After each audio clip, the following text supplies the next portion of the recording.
Next part of the session, we would be discussing limitations of accounting, or what are the limitations of accounting as a subject. Okay, we would be looking at the limitations of accounting as a subject, or what are the drawbacks that we have when we look at accounting as a subject. Now, let's look at this one by one. The first limitation that I would like to share with you is that accounting considers only monetary transaction. So transactions that can be quantified only in terms of money are the ones which are considered as a part of its purview. So if you cannot quantify a transaction in terms of money, you cannot record that into your books of accounts. Okay? If you cannot quantify a transaction in terms of money, you cannot record that into your books of accounts. What does this mean? Now imagine you're a quite large business, and you happen to notice that in the neighborhood there were some children who were struggling with their education.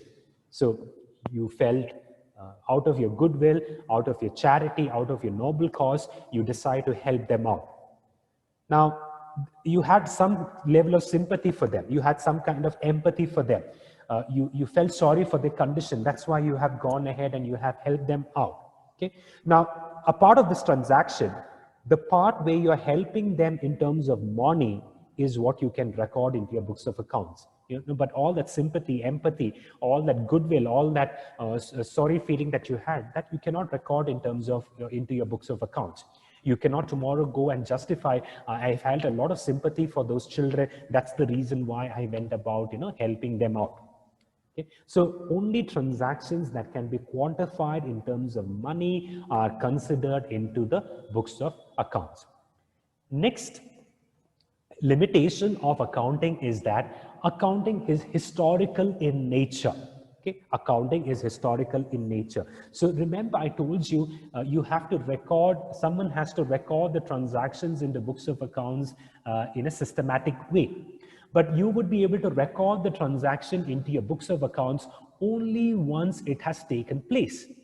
So the event has taken place, and that is when you would go about recording into your books of accounts, which means you can record an event only after its occurrence. So it is historical in nature. Okay? It is historical in nature.